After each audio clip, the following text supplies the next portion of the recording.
Hi, I am Dr. D. Madhu, Senior Surgical Oncologist and Robotic Surgeon from KIMS Secunderabad. Today, we are going to discuss about gastric cancer, how it is caused, what are all the different presentations and different types of treatments. We will know about the gastric cancer in detail.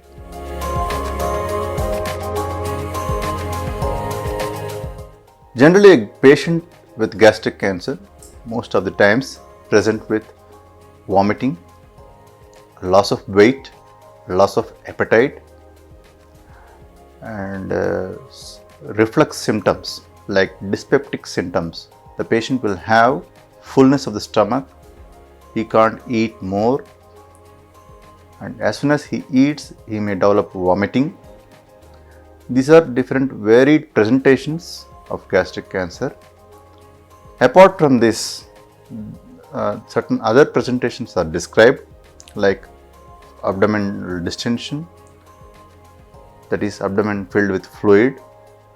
Sometimes they may develop bony pains, sometimes they may present with cough. These are presentations when the corresponding organs are affected with the disease. Initial presentations, as I described earlier, like loss of weight, loss of appetite, vomiting, fullness of stomach, vomiting as soon as the food is taken inside, and gastroesophageal reflux symptoms.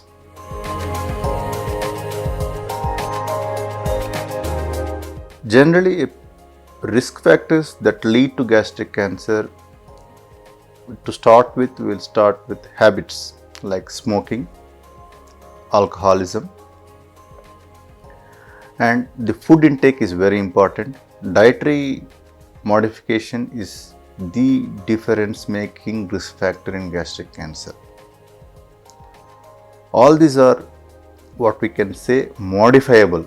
These things are in the hands of the society or in the hands of the patient, who can modify the risk factor and control the disease incidence like smoking, alcoholism, and dietary habits. In the dietary habits, if we come to, I will go into the detail like ingestion of pickles, intake of fried foods,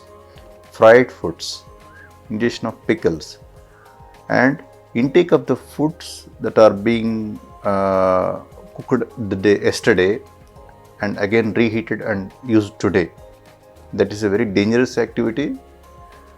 Because of that, the certain products in the food are converted into carcinogenic substances. Certain products in the food are converted into carcinogenic substances. These carcinogenic substances are very highly likelihood of causing gastric cancer. So, this dietary modification is very important. The avoiding pickle, avoiding fried foods, avoiding these foods cooked yesterday, again reheating today and again eating, these things should be stopped. And these are all modifiable risk factors. There are certain non-modifiable risk factors for gastric cancer. Patient without any habits, without any with proper food intake also may develop gastric cancer. These patients generally have hereditary variant of gastric cancer. They inherit from their family, or sometimes they can be the index case of gastric cancer, with which they directly start without any significant family history. This pattern is called a non-modifiable risk factor. Most of the times, genetic inheritance is the cause. So, the two variants which I described now, one is the non-modifiable and the other one is the modifiable. These are all the risk factors that can lead to gastric cancer.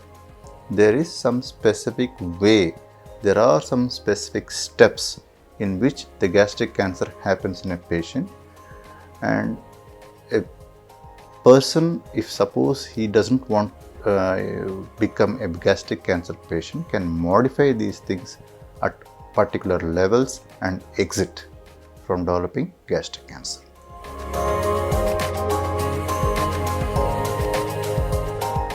So, with the symptoms that are being described as earlier, when the patient presents to the consultant, he will generally do a upper gastrointestinal endoscopy, and in this endoscopy, the gastroenterologist will look for the site of the growth. Where is it actually located? What is the size? What is the nature of the growth? How is it an ulcer? Is it tumorous? What is the nature of the growth? Suppose if nothing is seen, what has to be done? All these things will be analyzed by the gastroenterologist. So he will take a biopsy from the lesion, and this biopsy will be sent to the histopathology. The pathologist, after reports it as a cancer, then the patient will be evaluated to the next level. That is, what kind of treatment will be decided by the evaluation that is going to be described now. Now the patient has to undergo imaging, contrast CT or PET scan. These two are the different imaging modalities that are being suggested to the patient. Most of the times we depend upon the contrast enhanced CT scan, abdomen and pelvis. Suppose if we see disease is aggressive, then PET scan is recommended. Suppose upon the CT scan the growth is localized and it is confined to the stomach only. Stomach has got different parts. The upper part is called the fundus, central part is called the body, and the lower part is called the antropyloric region. So the growth location is very important, and based on the CT scan we assess whether the growth is confined to the stomach or beyond the level of the stomach, and any other involvement, that is involvement of liver, any presence of fluid in the abdomen. All these findings are very important. So based on these findings, the surgeon or the gastroenterologist will decide what is the further line of the management for the patient.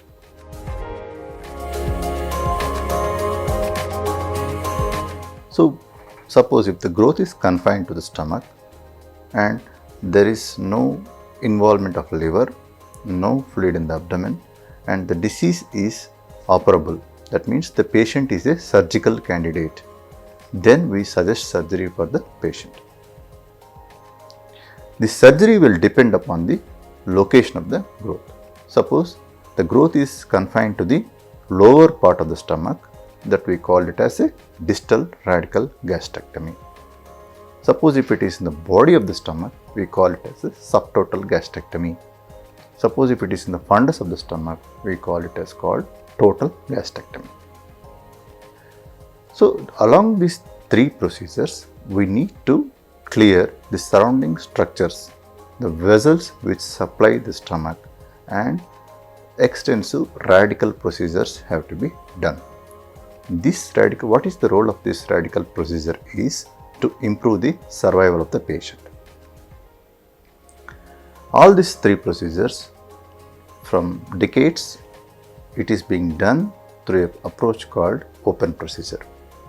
But the same procedures can be done with minimal invasive approach. Minimal invasive approach means two variants. One is the laparoscopy and the other one is the robotic surgery. So these procedures can be done with a laparoscopy or robotic surgery. Then what is the option of robotic surgery and why it is being described when both are minimal invasive?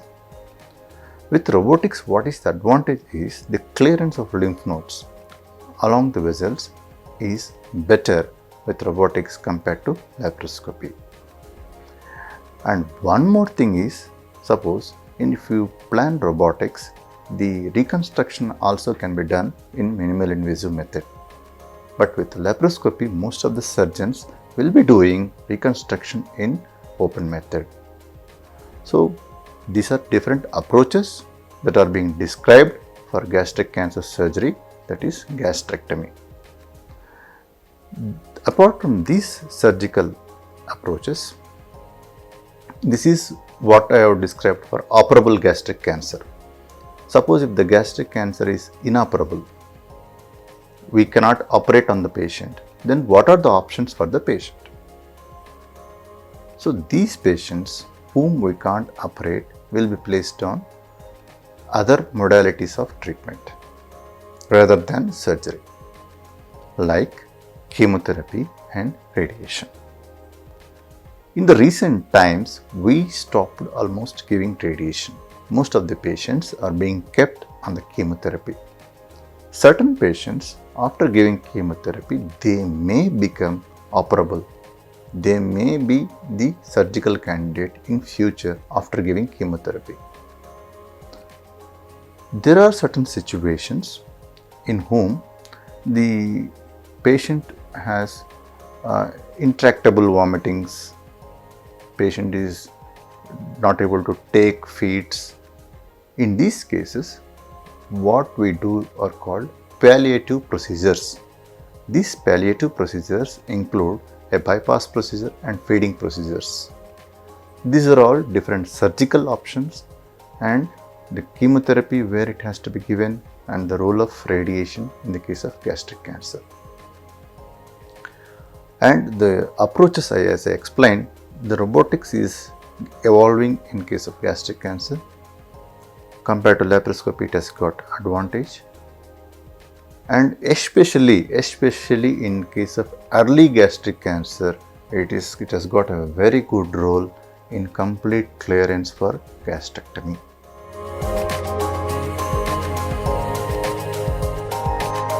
Prevention, as I already told, the risk factors are being divided into a modifiable risk factor and a non-modifiable risk factor. Certain modifiable risk factors like the habits, smoking, alcoholism, and food intake. So avoiding all the foods that are being described as risk factors for gastric cancer, like pickles, fried foods, and cooking on the day of eating only. All these things are very important in preventing gastric cancer. Certain patients, we have seen certain patients who got the family history undergoing surgery as a prophylactic procedure. Suppose a family person is affected with the familial gastric cancer, his children are likely to get gastric cancer in future. These kind of patients, certain patients underwent prophylactic gastrectomy to prevent cancer in future. We can't describe that this is as a preventional factor for preventing gastric cancer. Most of the times we concentrate on the risk factors, how can we modify them, and how can we prevent those risk factors coming into their life and having effect in the future, that is gastric cancer. In the past, the treatment modalities also caused gastric cancer. In 1970s and 1980s, some surgeons used to do a bypass procedure for just a gastric outlet obstruction patient with APD, acid peptic disease. That is being no longer done in the recent past. We are just managing all these patients with medical management.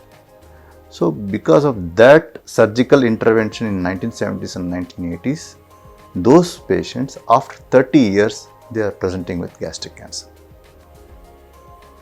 So this treatment modification of these kind of patients with gastric outlet obstruction, APD, has made a significant revolution in bringing down the gastric cancer incidence. And the gastric cancer prognostication, if we see, the gastric cancer has got very bad prognosis. So the early intervention is very important. Early presentation is very important.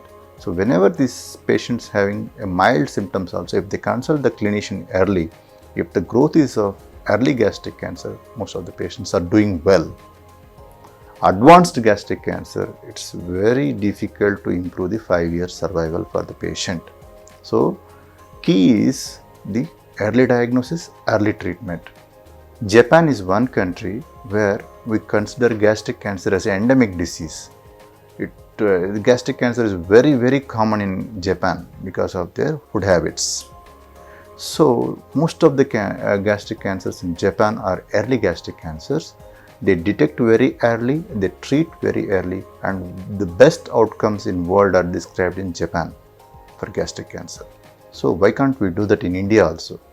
So awareness is more important regarding these symptoms like loss of weight and loss of appetite, and vomiting, dyspeptic symptoms. Whenever the patient presents with these symptoms, identify them early, consult the clinic specialist early, get the treatment in tertiary care center. This is where these three are very important rather than consulting a random doctor. Thank you.